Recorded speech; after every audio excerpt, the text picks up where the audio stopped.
طبق شوربة الخضار بقى ده تحفة. اعملوه بالطريقة اللي انا عملتها دي، طعمه جميل جدا. تعالوا بقى نشوف الفيديو مع بعض ونشوف الاكلة الجميلة دي حضرناها ازاي. السلام عليكم. قبل ما نبدأ فيديو النهاردة نصلي على رسول الله ونقول بسم الله الرحمن الرحيم ونبدأ في وصفتنا. النهاردة هنعمل أكلة مصرية عادية جدا كل المصريين بيحبوها. اللحمة هنديها تشويحة كده مع السمنة، عاملين لها البوكيه جرنيه بتاعها.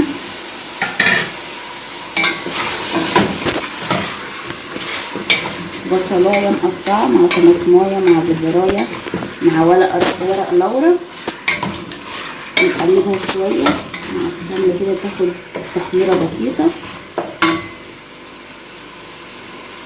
رشة فلفل اسود ومنها رشة حبهان، رشة كمون،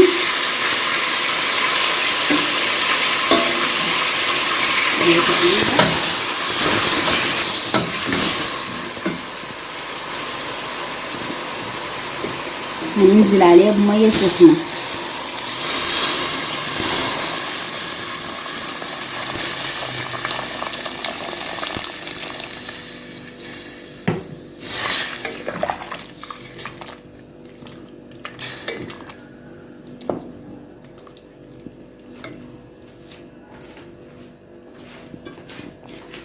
ونغطيها بقى ونسيبها تستوي مع بعضها. هنعمل بقى البامية مع بعض النهاردة. احنا حطينا السمنة تسخن،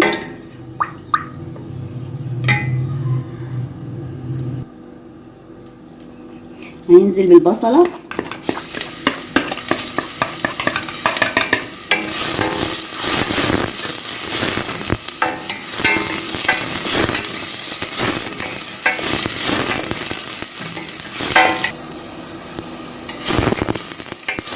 ونقلب في البصلة بقى لحد ما تحمر شوية، لأن البامية بتحب البصلة بتاعتها تبقى تاخد تحميرة شوية عن أي طبيخ تاني.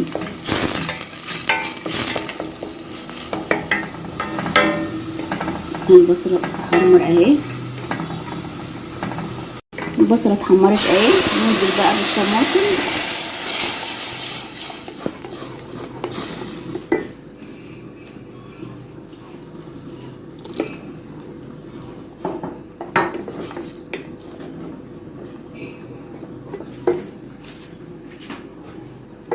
كزبرة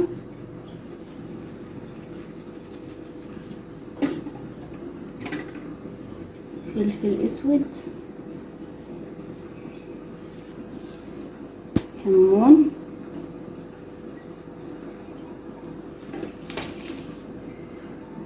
ملح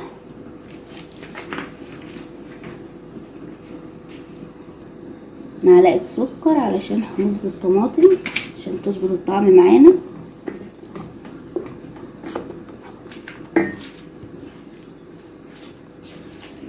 نغطيها بقى ونسيبها تتسبك. هنا خلاص الطماطم اتسبكت اهي. هنحط البامية بقى،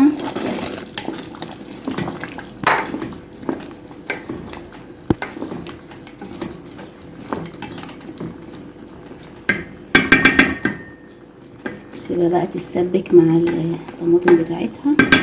نروح نعمل الرز بقى. السمنة سخنت اهي. الشعرية حمرنا الشعرية اهو. هنحط الرز بقى،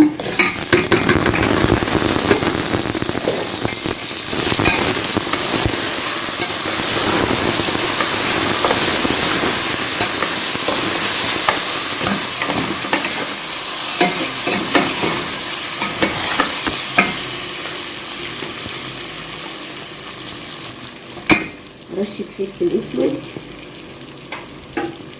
رشة حبهان. الحبهان بيدي طعم حلو قوي للرز.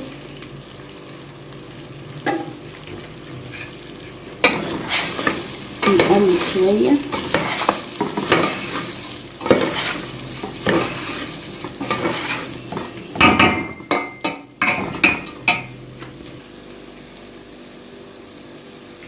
هنزيد الرز بقى.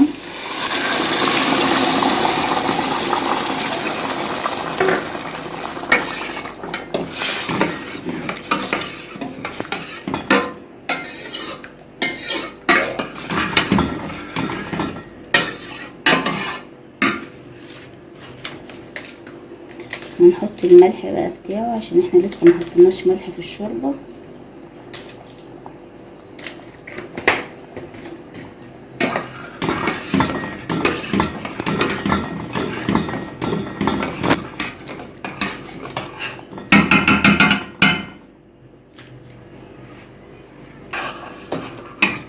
تمام كده هيبقى مظبوط قوي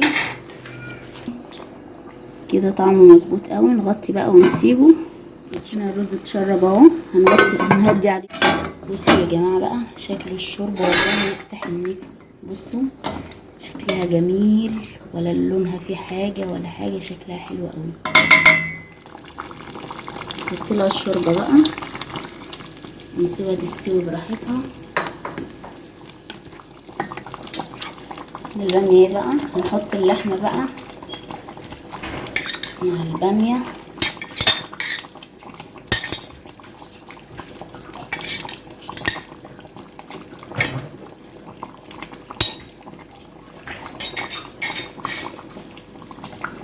سيبها بقى تكمل سواها مع الباميه. هنعمل بقى شوربه خضار. معانا هنا كوسه وجزر وبطاطسايه وبصله. حطينا عليها معلقتين سمنه وهنديها تشويحه شويه على النار. الخطوه دي بتفرق جدا في شوربه الخضار، انك تحطي عليها معلقه السمنه وتديها تشويحه كده على النار، بتفرق قوي في طعم الشوربه.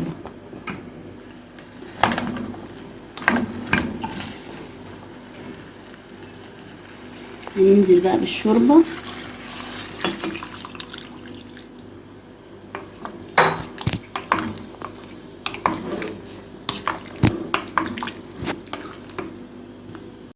رشه فلفل اسود.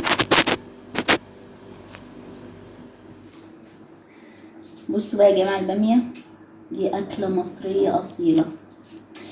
ده بقى العيش. الباميه دي بقى مع الرز بشعريه كده، الله، ده بقى العيش تحفه.